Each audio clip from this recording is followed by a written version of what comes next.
Namo Bhagavate Vasudevaya. Om Namo Bhagavate Vasudevaya. Om Namo Bhagavate Vasudevaya.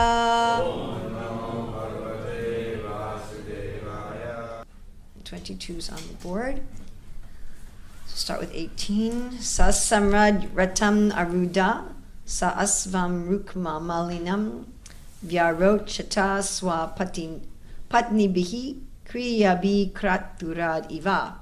The emperor, mounted upon his chariot, drawn by excellent horses wearing golden colors, appeared splendid in the company of his wives, just like the brilliant Rajasuya sacrifice surrounded by its various rituals. Purport.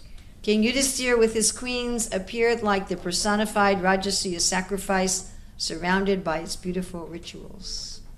Text 19. The priest led the king through the execution of the final rituals of Patni, Samyaja, and Avavrita.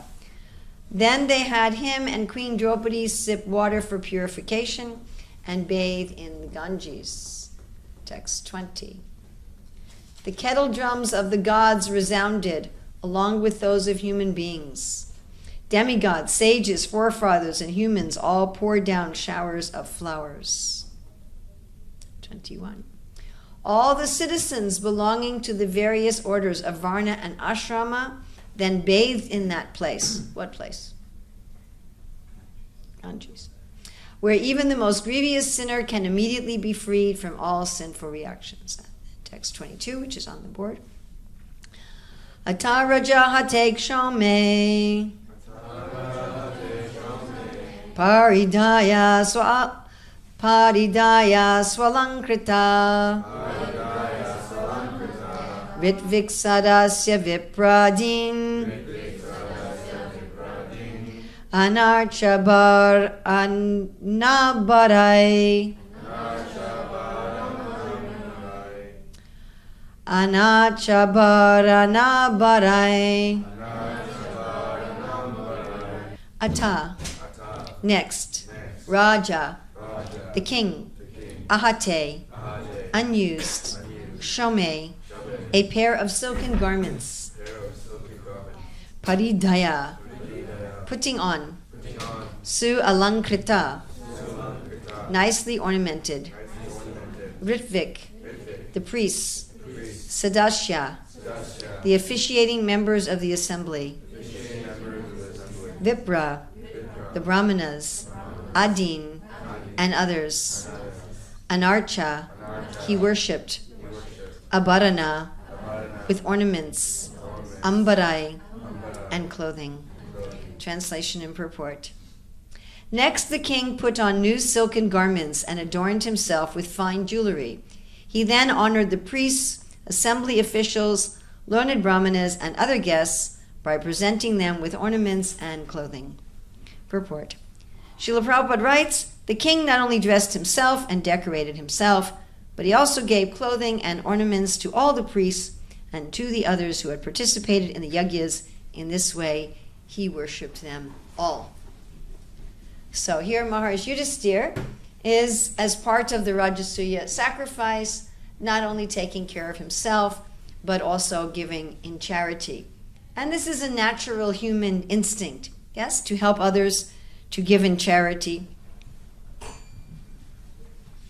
I mean, we even find the description of the demons in the 16th chapter, where they say, I will give in charity, right? I will perform some sacrifice, I will give in charity, and thus I shall rejoice.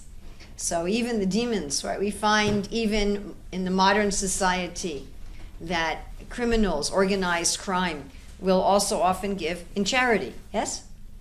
It's a natural inclination of the human being to want to give. First of all, we like to give to our family, to our friends, to people that we care about, and we also like to give to those who are less fortunate than ourselves. In fact, that's very satisfying to do that.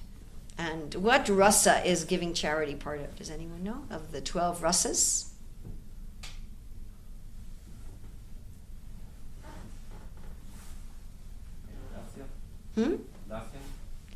Well, that's a good guess. But it's specifically a subcategory of one of the rasas.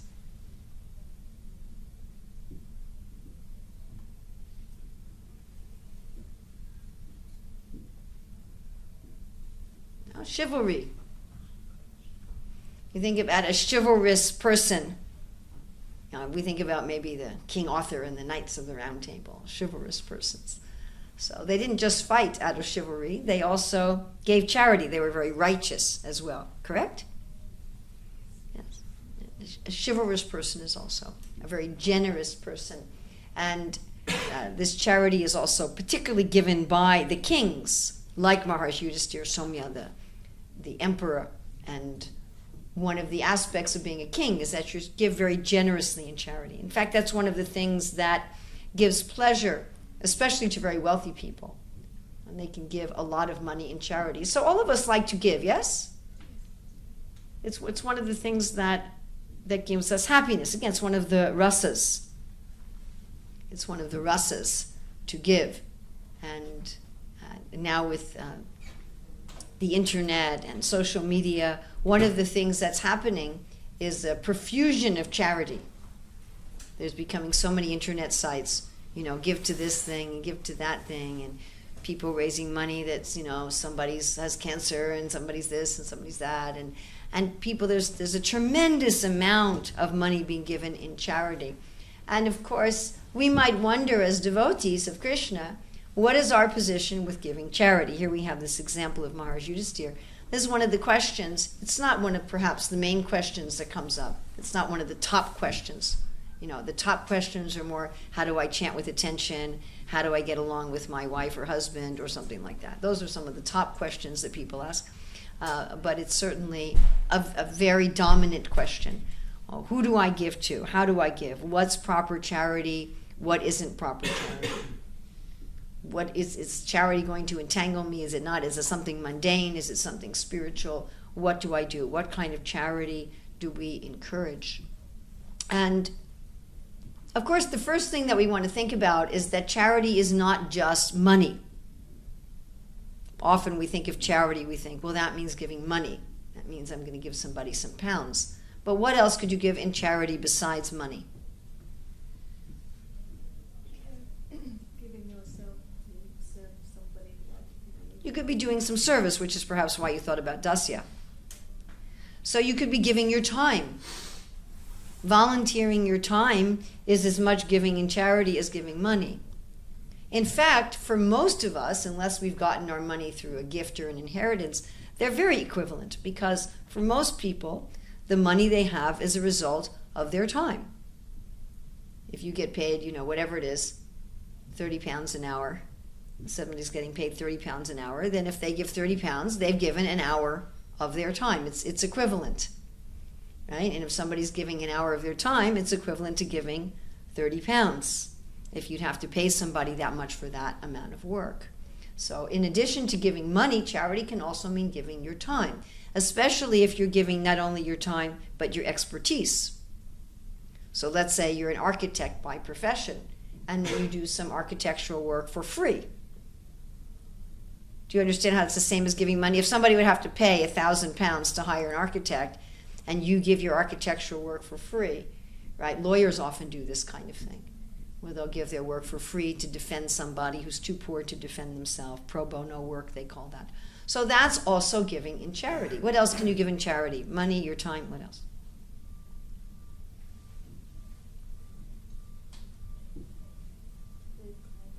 Food. You can definitely also give food in charity. And again, you could say that's somewhat equivalent to money, because food has to be purchased with money, unless you have a farm, in which case you're producing the food with time and effort rather than money. But many people prefer to give food directly rather than to give money. So instead of going to poor people or homeless people and giving them money, people often prefer to give them food directly. Sometimes we do that because we're afraid if we give them money, they won't spend it properly. But if we give them food, we know that they're there eating it. What else could you do in charity? Money, time, food, what else? Knowledge. You could definitely give knowledge in charity. Now, in a sense, that's very similar to giving your time and expertise. But it's a very specific thing. So you're giving not just your time and expertise, but you're giving your advice and you're giving your knowledge with somebody. And often that's worth quite a lot. I mean, people out in the business world regularly pay a tremendous amount of money for knowledge. In fact, it's one of the most valuable commodities that's being traded in the world. There are people in the world who for 1 hour of speaking are paid £250,000. Yes, you know about that? There are people like that, you know. They're commissioned to talk for 1 hour, and they're being paid £250,000. Just imagine. So giving, what to speak of course, the knowledge that we're giving, transcendental knowledge. I mean, how valuable is that? That's a lot more valuable than knowledge about how to earn more money in your business or something of that nature. Okay, what else could you give in charity? Shelter. Excuse me? Shelter. Shelter. All right, you can have somebody stay in your home, a part of your home in charity. What else could you give? Clothes. So things. You could give things. Gifts can also be charity. I mean, and the government understands that also. If somebody donates a car to the temple or somebody donates clothes to the temple, they can write that off as a they get a tax credit for that as much as if they gave cash. And many people prefer to give things in the same way that many people prefer to give food, because then you know exactly what it's going for. You know, if I go out and give the pipes, then I know it's going for the pipes. But if I just give you the money, maybe you won't spend it on the pipes. Maybe you'll spend it on something else. And sometimes people give charity indeed by, like, saying, okay, there's going to be this construction work. I'll pay the construction man directly. You know, when we were doing our children's books, we had some people who paid the artists directly. So although we got a lot of donations, I mean, I calculated for the books we got about $120,000 worth of donations, but only about $15,000 of it went through my hands. Because a lot of it people paid directly. They'll say, okay, I'll take this to the printer and I'll get it printed, and they paid the printer. Or a lot of that was people volunteering their time. You know, I had one person who said, okay, I'm going to do all the layout for free. You know, you calculate how much it's going to cost somebody, how much it would cost to pay someone to do layout.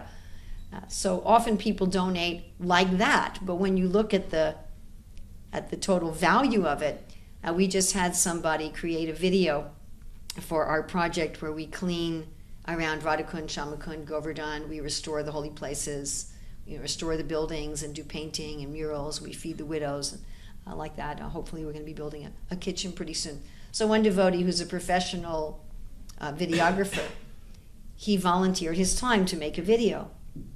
And then I asked him, you know, we're still doing the final editing, but I asked him when it was over, so how much do you normally get paid an hour? And he said, I normally get paid $150 an hour. And we figured out that he had donated $16,000 worth of his time to make the video. So, you know, I said, well, thank you for giving a $16,000 donation. I said, I think you're the biggest donor yet to the project. So he was very happy. Of course, sometimes we don't think like that. I think when we're giving charity, we tend to think about all those different kinds of charity, don't we? If I'm giving charity, if I'm giving my knowledge, or I'm giving my time, or I'm giving my shoes, or I'm giving the bed in my house, we think of that just as much as money. In fact, we might think of that as more valuable than money. If we're giving knowledge that we've accumulated over 20, 30 years, we may think of that as much more valuable than giving £1,000. Right? But sometimes when we're receiving it, it's not like that, isn't it? You know, there was a controversy in one temple. I don't want to get into the specific details, but a controversy over a plaque, a thank you plaque put up in that temple for one devotee who had done 25 years of service there. And one of the authorities complained, okay, well, this person may have a philosophy that's not exactly our philosophy. So do we really want to have a plaque thanking this person for their 25 years of service? And I wrote, where many temples, Jai Shri Jagannath Balaram Subhadra. Go anytime. Yes. I said many temples put up plaques for people who give money, yes? So many, many temples, there are permanent metal plaques for people who give money, and nobody asks what their philosophy is. Nobody says, well, what does this person have a philosophy we agree with, or, what are they doing at 9 o'clock at night? I said, what's the difference between giving time and giving money? There really isn't any difference. Then the complaint stopped. But I often see like that when we receive charity that's not in the form of cash, we often don't really value it. I mean, I was working with one committee in the movement where the members of the committee had 10 to 20 years of experience in the field that we were doing, and 10 to 20 years of highly successful experience. I mean, they were really the top experts and professionals in their field with experience in the Hare Krishna movement. And after them flying to the meeting at their own expense and giving their expertise freely, the people who had asked them to come disregarded all of the advice that they gave. And I said to the people organizing things, these are people with between 10 to 20 years of expertise, where if you had to pay for their expertise, you'd be paying each of them probably at least $10,000. Plus you'd be expected to pay for the cost of their ticket and so forth and so on. And the person in charge it didn't mean anything to him. Well, they're just volunteers, they're just, so sometimes we think like that, someone's a volunteer, they're not worth anything. If somebody gives 10,000 pounds, that's worth something. But if somebody volunteers 15 hours a week, 20 hours a week for a year, they're just a volunteer. They're not worth anything. And you can see that this is a source of some tension often. Because the person giving in charity often considers their time and their expertise to be more valuable than their money. And the person receiving often considers money to be more valuable than time and expertise. And after my experience with the Learn to Read books, I really broadened my idea of what does it mean to give charity, and I saw that often you can accomplish more with people doing volunteer labor and giving things and giving expertise than you can with just people giving money. Sometimes you get a whole lot of money, but if you don't have the good people, it's worthless. And in fact, in the business world, they always say, first the people. First get good people. Good people is far, far, far more important than a lot of money. If you have a tremendous amount of money and you don't have any good people, it's not worth anything. And if you have great people, then even if you don't have a lot of money, it doesn't matter. And we think about the early days of ISKCON when we had very little money. I mean, we really had very little money. We were all sleeping on sleeping bags on the floor. We ate off sheets of wax paper. We didn't even have plates. We just bought some strip of polycotton cloth that we cut into pieces, and everybody wore that. We were very poor, but we spread the movement all over the world. Why? Because we were also dedicated. Everybody was dedicating 7 days a week. And people with high energy and high dedication. And it didn't matter that we didn't have a lot of money. The movement was spread in London initially before George Harrison got involved with his money.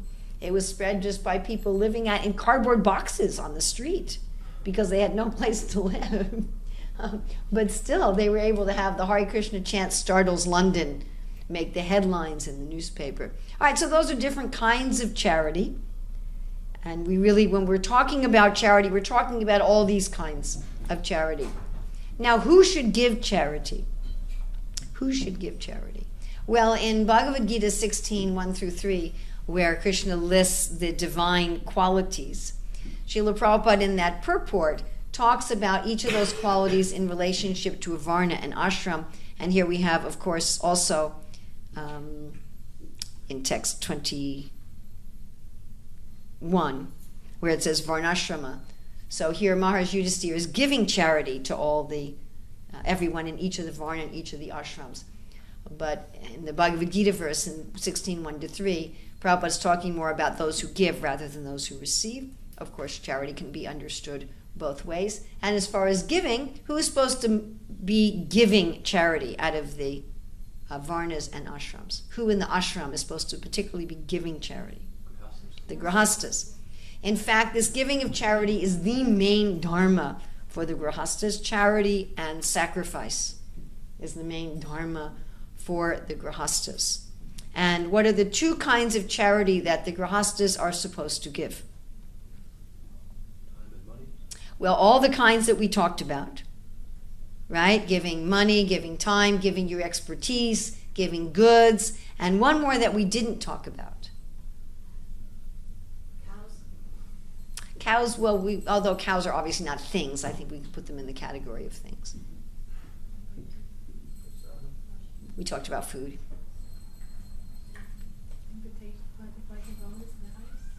That would be food and shelter, which we talked about. Children! So the two main charity that the grahastas are supposed to give to society is honestly earned wealth, which can be given in all the forms we talked about. We talked about it given in the form of money, in the form of time, in the form of sharing your knowledge and expertise, in the form of goods, which would include land and cows, in the form of food, in the form of shelter. But also one is supposed to produce good children. The grahastas' charity is to give good children. Because what is when you enter the grahasta ashram, what are the two things that you want to enjoy in the grahasta ashram? Sex and money. Yes? That's why one enters the grahasta ashram. One wants to have sex and money, gross sex, subtle sex. One wants to have property and so forth. So that's exactly what you're supposed to give in charity. You know, modern society, they don't get this idea at all. Of course, modern society, people don't even get married anymore. You know, they want to have sex and money without even getting married. I mean, the minimum is that you sacrifice for the person that you're married to. That's the bare minimum. That you share your wealth with your family, right? And you share your sex life with another person to whom you're taking some responsibility, not solitary sex or some person that you just meet for a night. So this sort of idea of that whatever I enjoy, I also have to give. But beyond the family, you're supposed to give to the society. So that means you're supposed to have children who are going to be worthy in society. You're not having the children just for you to enjoy. You know, you're not having the children just so you can send photographs to your relatives and so your children can support you in their old age, or, you know, you can say how well they did in school or something like that. You're supposed to be training them up to be good citizens that will benefit all of human society, and one is supposed to be earning wealth that will also benefit society, to earn wealth in an honest way. So charity is almost exclusively given by the householders because the rest of society isn't producing something. Of course, especially the vanaprasthas and the sannyasis are supposed to be giving the charity of knowledge. The charity of knowledge, the charity of their expertise, and also they're giving the charity of time. So the grahastas, they can give 50%. So the grahastas, it's understood, they can work 50% for themselves and their family. But the vanaprasthas and the sannyasis, they're supposed to be giving 100% to the society. They're given 100% to the society. And the brahmacharis, of course, are students. So the traditional brahmachari ashram, that means children and teenagers. So, of course, they're preparing for their future life. They don't really have the dharma of charity. The brahmacharis are collecting charity to give to the guru, but they're not so much. They're preparing to give, huh? So the brahmacharis are preparing either for the grahasta ashram or the vanaprastha leading to sannyas ashram. So they're preparing to be givers. Of course, they're giving to the guru, that the brahmachari is supposed to be serving the guru in exchange for the knowledge. But we don't expect children to be giving much, do we? No, we expect them to be preparing. All right, then what about among the varnas? Who's the big charity giver among the varnas? The kshatriyas and the vaishyas. Now the vaishyas are giving wealth that they generate. The vaishyas are producing wealth. Are the kshatriyas producing wealth? No. They're collecting and redistributing. in the form of taxes or rent. The only people producing wealth are the Vaishyas. So, but the Kshatriyas are your big-time money redistributors. They're doing it on a grand scale. And now, if they're a small Kshatriya, then they're just a little landlord of an apartment building, and and then it's a very small scale.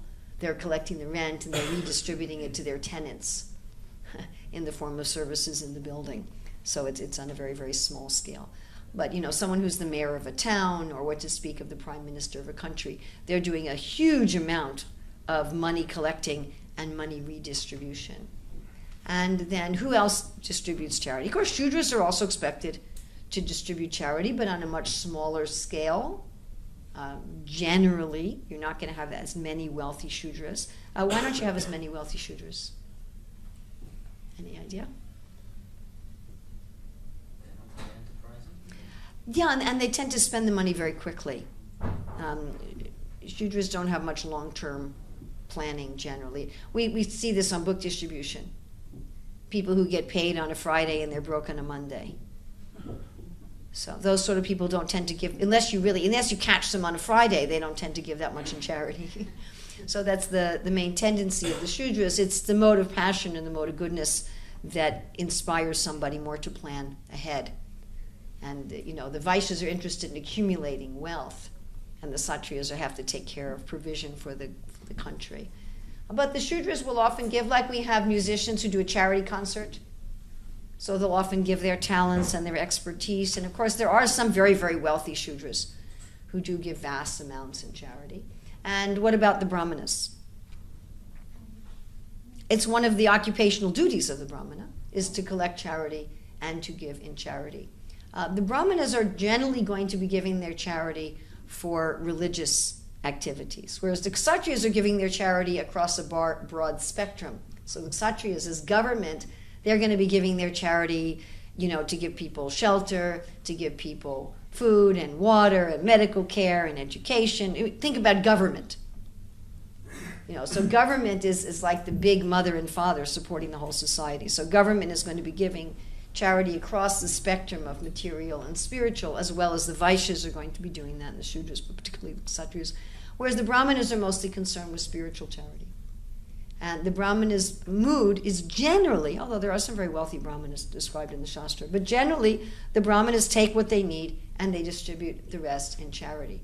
Now, generally, householders in any of the Varnas are not supposed to live on charity. Generally speaking, the people who live on charity are the Vanaprasthas and the Sannyasis, and of course the Brahmacharis who collect charity and give it to the Guru. So indirectly, the Brahmin householder who's a teacher is living on charity in that way. And there's many strict rules about the Grahastha Brahmana who's living on charity. It's the only one of the 4 Varnas who's allowed to live on charity as a Grahastha is the Brahmana. But there's many strict rules, which I doubt that many of our Brahmin Grahasthas in ISKCON follow.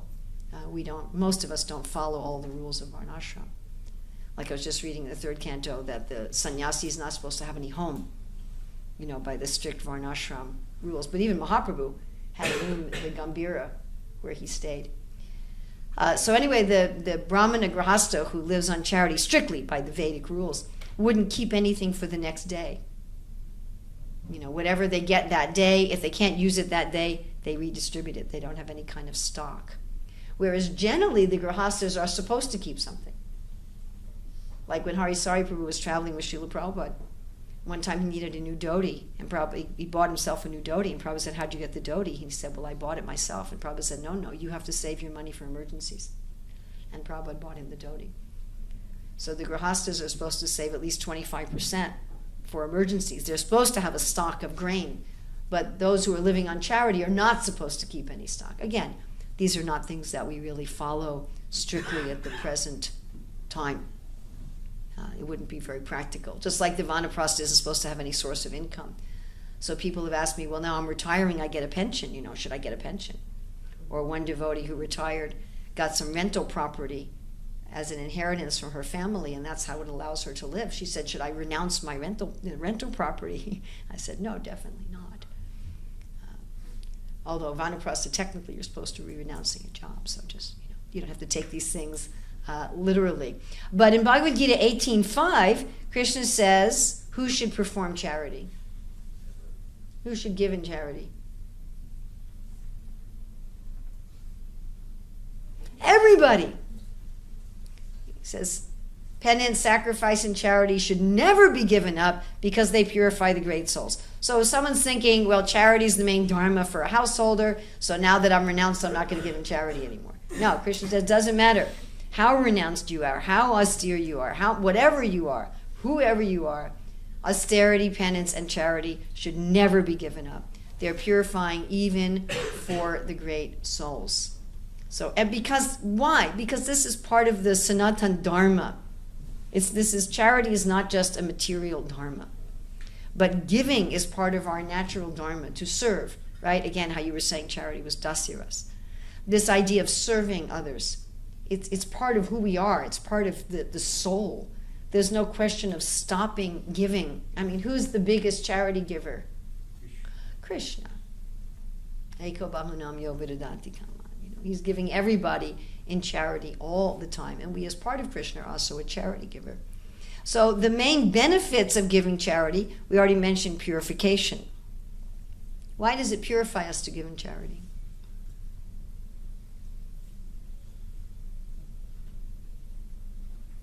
It detaches us from our own possessions. It detaches us from our own possession. That's another one, that's detachment.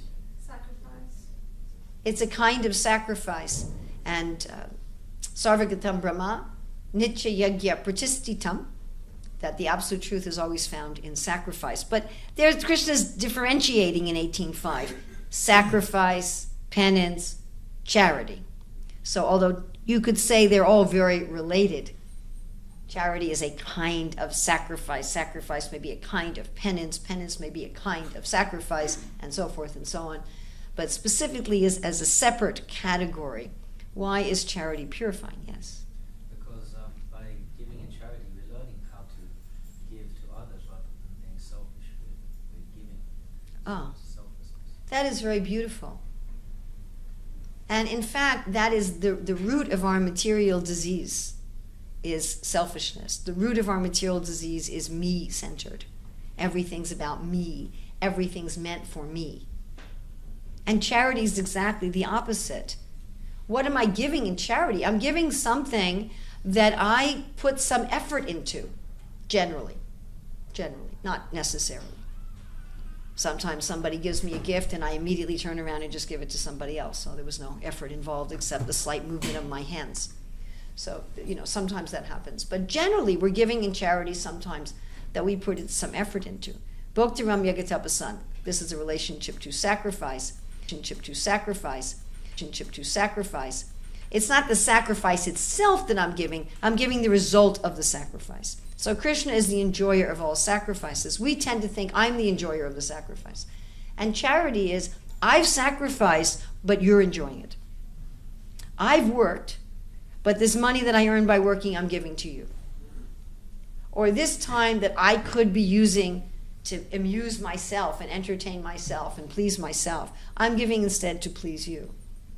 This knowledge and expertise which I could be using to overlord the world, I'm giving to you. Also, Srila Prabhupada told Jamuna, he said, everything you've learned from cooking, you should share with others, or else you'll become, you know what he said you'll become? If you don't share it with others? Envious. Isn't that fascinating? Because what is our tendency in this world? I want to have something that you don't have. I want to have something more than you. I want to have something you don't have. I want to have more physical attractiveness than you. I want to have more money than you. I want to have more knowledge than you. I want to have a bigger house than you, a more attractive spouse than you, a higher position than you, something. We're happy for other people to have money as long as it's not quite as much as we have. Right? We want to have some more. And this is envy. This is envy.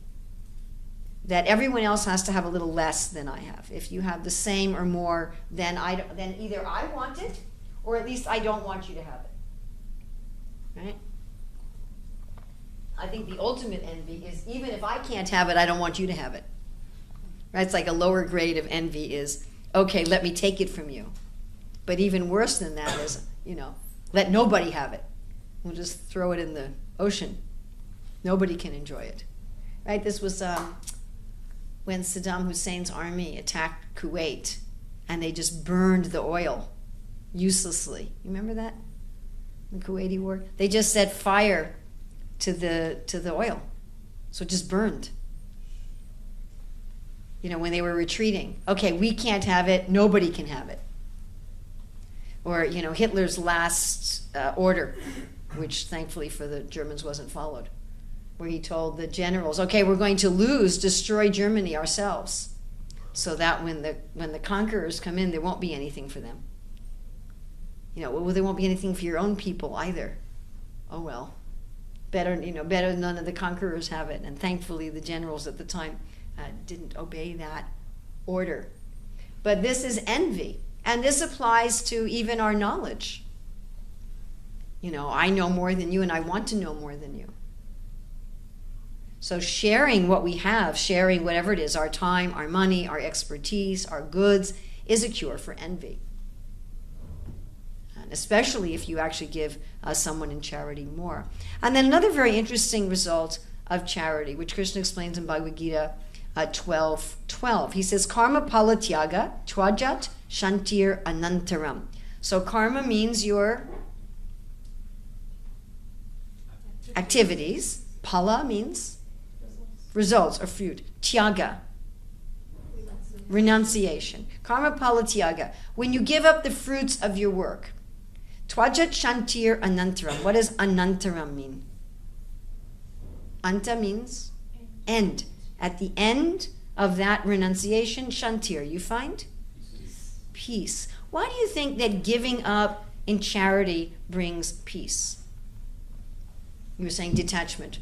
Why does giving in charity bring peace and detachment? Yes? Because distress is born from material desire of the mind. Yeah. What are we in anxiety about? Yogakshema. What I have and what I don't yet have. I'm in anxiety about my stuff. My stuff doesn't just mean my phone, my coat, my shoes, my car, my house. But it also means my relationships. Are people going to like me? Maybe they won't like me anymore. It means my knowledge. It means my abilities. All these things that I have. And then the things I don't yet have. The things that I want. The better car, the better phone, the relationship with that attractive person. Yogakshema. And this is Sochati Kanchati. That I'm always hankering and lamenting. When will I get that? When will I get that? When will I get that? Oh, how can I protect this? And Krishna says in 245, near Yogakshema Atmavan, don't be absorbed in this hankering and lamenting. Be absorbed in the self. Why? Yogakshema Vahamyaham, 926. I think it's 926 or maybe 923. Yogakshema Vahamyaham, I'm taking care of all that. And what happens when you give in charity? You get the mentality of Krishna's taking care of it, right? Why do people hoard? Sometimes you have these compulsive hoarders where their whole house is full of stuff. And when they die, even their relatives don't want to take care of it. They hire somebody. I visited somebody's house like that once, where there was just this little tiny path to walk through in the room, Little teeny tiny path in between all of the mail and all the magazines just to get to their room. And, hardly enough room on the bed to lie down and sleep. And I was thinking, oh my God, when she dies, what are her daughters going to do with all this stuff? So why do people do that? This might happen, that might happen, this might happen. I might want it. I might need it. I helped one devotee clean out their desk once, and they had unopened mail that was 3 years old. Well, maybe I'll need it. So Yogakshema Vahami, Krishna's going to take care of me. Just think about the traditional Brahmana Grahasta who didn't even keep for the next day. Actually, I was just hearing the 11th canto that the renunciate who lives on charity shouldn't even keep for the afternoon. Not only not for the next day. If they get food in the morning, they only take what they can eat that morning. They don't save anything for the afternoon. Again, it's not that if you give me some sandwiches to take on the flight, that I say, no, I can't take it because I won't eat it till the afternoon. But that was the principle of that giving in charity helps us to remember that Krishna's taking care of me. That I don't have to put all my anxiety, and it brings you there for peace. Giving away something that you really don't need now, or it's excessive, or even some things that you would like to have because somebody's in greater need. It brings you peace that Krishna will take care of me. Krishna will take care of me. And in fact, there's injunctions in the Vedas that if you give in charity, you'll get back that equal amount in your next life. And if you give to a worthy person, you get 10 times more. If you give to a pure devotee, you get back unlimited more. Please put that away. Unless you want me to take it away. So I had a very interesting experience once. There was a traveling preacher came through a temple where I was staying. And he was traveling with 2 other people. And he said, this temple doesn't pay for airfare. There's always some temples pay and some temples don't. He said, this temple doesn't pay for airfare. And if anybody could help me with the airfare. And I thought, well, I know what that's about. I know what it's about to go to temples where they don't give you anything. So later on, I gave him a donation of $50. And then the next day, somebody gave me a donation of $500. I said, oh, that's how it works. But that's actually the system in the universe. And giving in charity, you have that faith. You have that faith, that if I give to others who need it, that Krishna will also take care of me. I mean, I was in some circumstance also where some devotee was really in need of something, and I could understand the need. It was something that I could relate to. And I just went to that devotee and I said, well, someone gave me a donation I can just give to you, and I gave to her. And she looked at me and she said, are you sure you can give this? And I said, no, I'm confident that I'll get it back. And I see that it actually works that way. It actually works that way. I mean, it may not always be like the fruit seller, you give Krishna the fruit and your basket's filled with jewels, or you give Krishna the grain of rice and you come home to a palace. But when you take care of others, Krishna takes care of you. So that you become very detached, you become very peaceful. That I don't need to always be worrying about myself. I don't need to always be worrying about accumulating for myself and hoarding and keeping and having more and more. They say no matter how much money people have, they always want at least 10% more. You never get to a point, okay, now I've got 10 million, okay, now I'm satisfied. It doesn't work like that. I could lose it, what about this? So in charity, you become peaceful. You become peaceful. Okay, Krishna's given me so much, let me also give. You get free from envy, you get purified, and you become peaceful. And the qualities of peace that are explained in the Bhagavad Gita are wonderful, which we don't have time to read right now. But right after 12:12, where Krishna says this karma palatyaga twajat shantir anantaram, at the end of renunciation of the fruits of work comes peace. He then describes the qualities of peace in 13 through 20. He says, one who's not disturbed by anyone, one who doesn't cause difficulty to anyone, one who's equipoised in heat and cold, happiness and distress, honor and... Wouldn't that be nice? If we weren't affected by our external circumstances, if somebody criticizing us didn't put us into anxiety, right? And those are the qualities of peace which are attained by karma pala tyaga. So I thought also we'd very, very briefly look at charity in the modes and charity in bhakti, because now that we know the benefits of charity, we might ask, okay, well, who do I give charity to and how do I give in charity? Because it matters. The benefits of charity are not equally distributed regardless of who you give to or in what mood you give to. So if we want to get these full benefits of purification and peace, etc., then we want to give charity in bhakti. Okay, so let's look here in 1720. Charity given out of duty without expectation of return at the proper time and place and to a worthy person is in the mode of goodness. So first of all, to a worthy person. Choosing a worthy recipient, not just giving blindly. Right? Not just giving to someone who's going to use it to buy drugs or buy guns or something like that. And then proper time and place. This fascinates me. A lot of what differentiates whether something's in goodness, passion, and ignorance is whether the time and place are proper.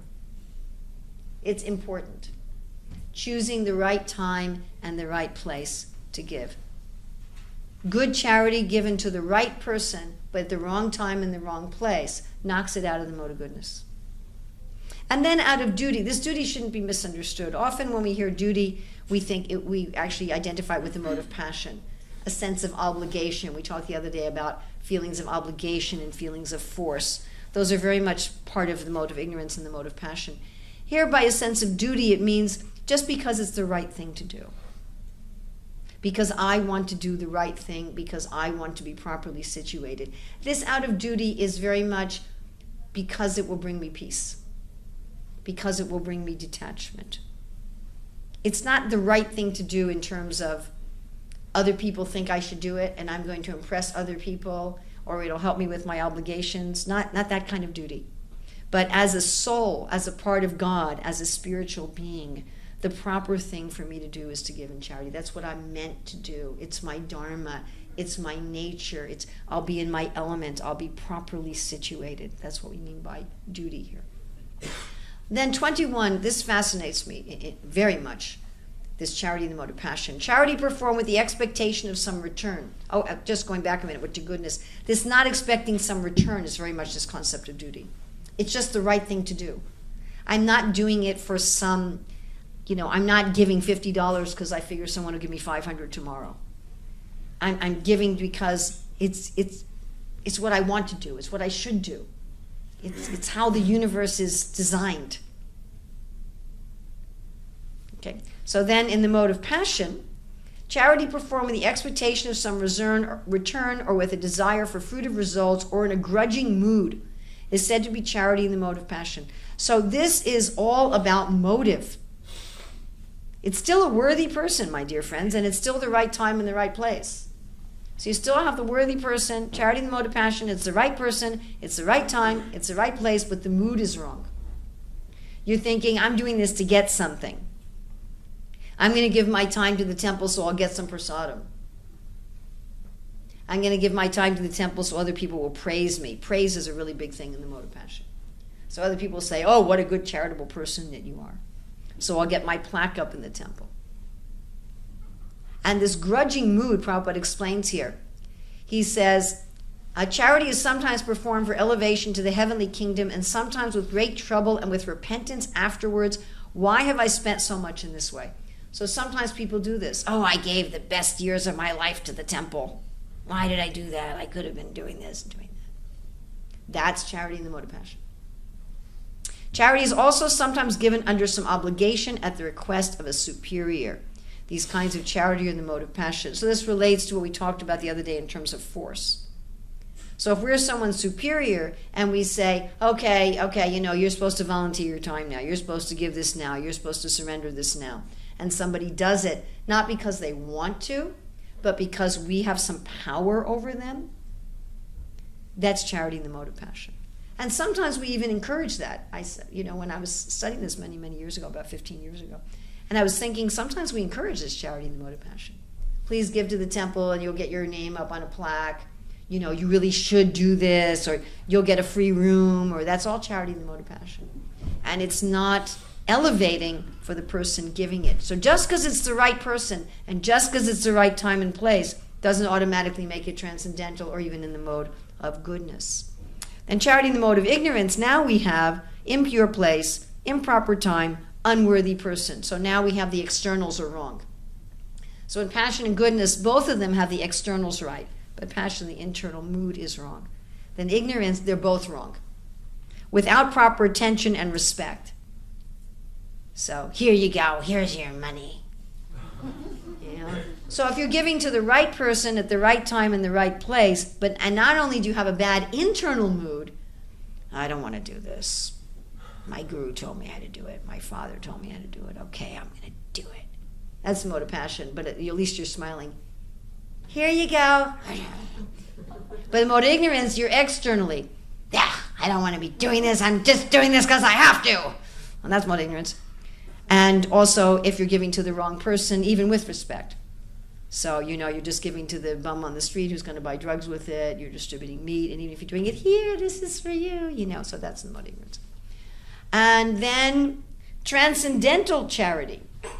So in transcendental charity, I happen to be reading through the Nectar Devotion right now as part of my regular reading, and I just happen to be reading this section on, at the very end, so I'm reading this section on this the rasa of chivalry, and as we said, one of the subcategories of the rasa of chivalry is charity. And there Prabhupada says, giving charity to satisfy Krishna makes you steady in bhakti. And if you're not intending to satisfy Krishna, it's just pious. So this is a higher level of motivation, right? In the mode of ignorance, you might be motivated to help the person, but you're helping the wrong person. In the mode of passion, you're helping the right person, but your motives are wrong. You're doing it for prestige, or you're doing it for some return, or you're doing it out of force and fear of somebody's power. In the mode of goodness, you're giving to the right person, the right time, and right place. And your motive is for your own balance. Your motive is for I want to be in balance. I want to be in equilibrium in the universe. I want to find peace. I want to find detachment. I want to find purification. It's still all about me, isn't it? Right? Interesting. But in bhakti, you want Krishna to be satisfied. So something like, you can be worshiping the deity, hoping that the devotees in the temple are watching. Right? So, but in this case, you're giving charity hoping that Krishna's watching. Yeah, we all know how to do that. We all know how to do something where the thing that we're doing isn't what we're trying to accomplish. We're trying to impress somebody else. Yes? Everybody knows how to do that? You've all done that in your life? So we should be always doing that with Krishna. Krishna's watching and I'm trying to impress him. So that makes it bhakti. That's what turns it into bhakti. Not only that it's a worthy person, not only that it's a proper time and place, not only that I'm not doing it out of fear or obligation, and I'm not doing it, to try to get something back, but I want Krishna to be smiling. My mood is Krishna smiling at this charity that I'm giving? By the way, my dear friends, if one does that, then one doesn't have this regret and resentment afterwards. And if there's regret and resentment afterwards, that's a clear indication that we gave for the wrong person's satisfaction. Oh, I gave so much to my family, they didn't appreciate it. I worked so hard for the temple, they didn't appreciate it. We hear this a lot. We hear this a lot. I remember many, many years ago, I mediated something here in Soho like that, where the temple authorities said, we gave everything to these devotees, but they didn't reciprocate, and the devotees said, we gave everything to the temple, and they didn't reciprocate. So it's very, very, very common. I gave everything to my guru, and my guru didn't reciprocate. You hear this a lot. So if ever we think like that, if ever we have this resentment and bitterness, then we had the wrong object. It should be that whether or not Krishna's pleased. So that makes it bhakti. And Prabhupada said that makes one steady in bhakti. That brings one's to nistha. And then going above even nistha, going to prema, Prabhupada describes giving everything to Krishna, wanting nothing in return. Real love of Krishna is when Krishna is the recipient of charity and the devotee is the giver. Does that mean you have to give everything to the deities? Can you also give to the devotees? Yes. In fact, you can even give to people in general. Are we giving knowledge to people in general? The people are not devotees, right? Aren't we right at the verge of the marathon? Aren't we going to be going out and spending our time, our energy?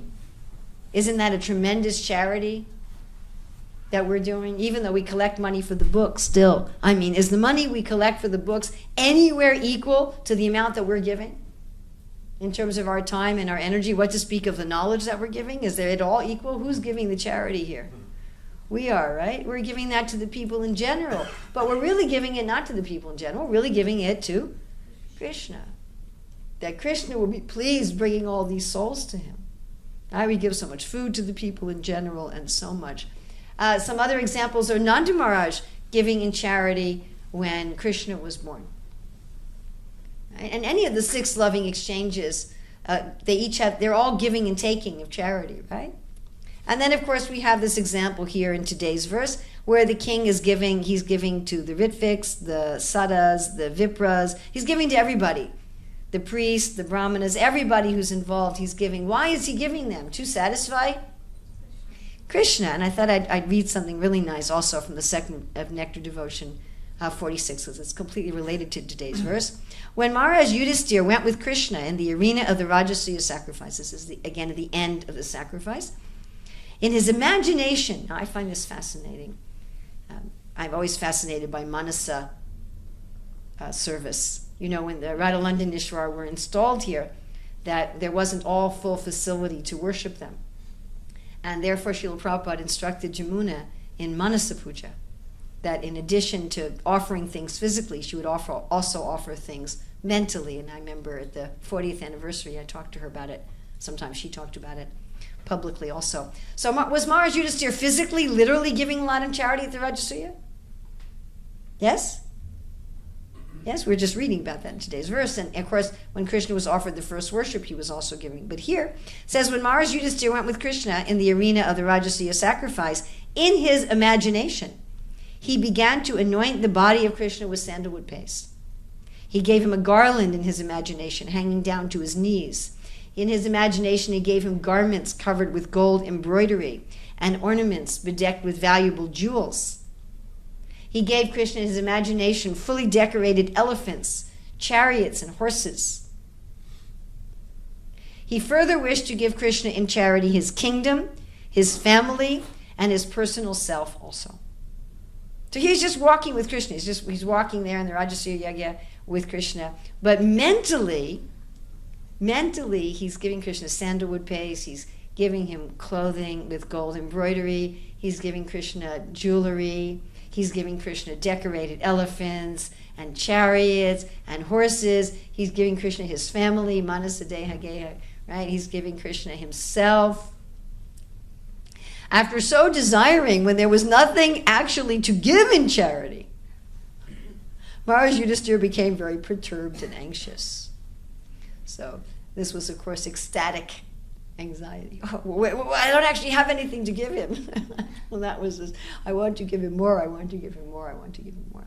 So this is so nice, because even if we don't have a lot to give in charity, even if we have very little wealth, maybe there's only £5 in our pocket, maybe we don't have very much knowledge, maybe we don't even know where Australia is on the map, maybe we don't have much expertise, maybe we can only do unskilled labor, maybe we don't have a lot of possessions, maybe we only have one cardboard box, full of 3 dhotis. Maybe we don't even have much time. Maybe we're so busy with all the things in our life we don't have much time. But we can still give mentally. Now, not that one should only give mentally if one has everything else. Right? I always tell this story. Before the internet, there was this a devotee magazine that had personal ads in the magazine. Looking for a husband, looking for a wife. People talk about their good qualities. And one man advertised, he said, my favorite service is sleeping and dreaming about doing service for Krishna. So I don't think he got a very good wife from that one. So, if you have millions of pounds, it's not that you should simply give Krishna jewelry in our imagination. But whatever we give, we can augment mentally. No matter how much, just like I know one devotee in one temple who's a pujari, and whenever she dresses the deities, after physically dressing the deities, she then mentally dresses them. She then mentally adds, she especially likes to give Radharani a mental necklace every day. So she mentally adds something with real diamonds. Prabhupada said we shouldn't use real jewels in our temples or it would attract thieves. But mentally, you can give the deities, the £500,000 pearl necklace we saw in Bahrain. So you can give that to Londonishwar, even if you can't do it physically. So this is very nice, this example Maharaj Yudhisthira is giving us of giving charity. This is, of course, one of the 6 loving, it's actually all the 6 loving exchanges, and something that, as Krishna says, no matter who one is, that one should never give up, that it purifies even the great souls, and therefore it is a very essential principle and practice of our Krishna conscious process. So I'm not going to go very late. I've already gone a little bit late. We'll just take maybe 1 or 2 quick questions, and then we will end. Yes? I was very inspired by the entire class, but one question in particular comes to mind, one of my personal experiences. Okay. When our service is rejected for some reason, when we offer our service, our skills, and then later we realize that actually the person really wanted money, and that was more appreciated and we were hurt. And if we take a distance from the organization or a place where this happened, is it out of pride, or should we come back if invited? It generally means I have the wrong shelter. When I feel hurt and disappointed when people won't take what I'm offering, then generally it means I have the wrong shelter, that I was offering for the pleasure of the wrong persons. Sometimes it could mean that my offering was very contaminated. But there was some kind of contamination, probably of Rajagun. Probably of Rajagun. Because in Rajagun, you're looking for some sort of external reciprocation on the material level. And when you don't get it, you become hurt and disappointed and distanced. So generally that was of course we should be practical. If somebody doesn't want what I have to offer, then you offer it someplace else. I mean, that's just a practical thing. But if a devotee says, like, you're a perfect person for this place and we want you here, and then it happens, after a few months it actually happens that it's not a really good combination, should we in the future consider serving at this place? Or Well, it depends. If the place is exactly the same with exactly the same people and you're exactly the same, probably not. If you've changed or they've changed, then maybe. You know, we should be intelligent. I mean, we should give charity when we say to a worthy person at a proper time and place. That's part of the mode of goodness. So by worthy person, it doesn't just mean somebody who's very spiritually elevated. It also means somebody who's going to accept what we're giving, doesn't it? Jesus says, don't throw your pearls before swine because they'll just trample it. And we have, of course, one of the offenses on chanting is not to preach the glories of the holy name to the faithless. If you have something to give and somebody's not willing to receive, trying to force them to receive it is definitely also in the mode of passion, or in the mode of ignorance even. It's part of the worthiness of the person, is there has to be a match. You know, I remember somebody that gave me a beautiful, handmade, gorgeous, incredibly warm, wonderful winter coat that was huge and thick as I was getting into a car going to the airport. And if you know how I live with one little bag, and I couldn't use this. I had no way to use it. And because they gave it to me in the car going on the way to the airport, I didn't even have an opportunity to give it to another devotee. And they had handmade it. They had handmade it and traveled 4 hours by train. They had made it for me without asking me if I wanted it or needed it. And then they had traveled 4 hours by train to meet me and give it to me. And I couldn't use it. And I didn't even have anyone to give it to. So instead of that gift causing me happiness, what did it cause me? Great distress. So in that case, I wasn't a worthy person, was I? Was I a worthy person? Was it the proper time and place? If we're trying to force our gifts on somebody, that is ignorance or passion. You know, if you got the wrong person, wrong time, wrong place, you're in ignorance. That's mode ignorance. And if you're looking for some return, that's passion. Those verses about charity in the modes and charity in bhakti, I mean, understanding that would solve so many of our problems. We have so many problems in our Hare Krishna movement of encouraging people to give in passion. And ourselves thinking that giving in passion or even sometimes giving in ignorance is bhakti. It's really a problem. And if we understand charity more broadly than just money, it becomes a lot clearer. Does that help? Yeah, very much. Yes. If we have like strong personal motivations for doing devotional service, should we uproot these desires as early as possible, or should we just like purify those desires by allowing them to remain and just continue doing devotional service? You cannot uproot your material desires. Daiviyesha gunamayi mama maya dhirachya. You won't be able to do it. Even though a human being is stronger and more intelligent than a lump of earth. If the lump of earth is formed into bricks and created in a prison house by the government, then that's stronger than you because it has the power of the government. Material nature is stronger than we are. You cannot uproot it. What you can do, we talked about this, when was I here last? When I gave the evening seminar upstairs. So we talked about that. If you want, maybe you can get a recording of it. But the way we uproot the material desires is that we fill ourselves with spiritual desires.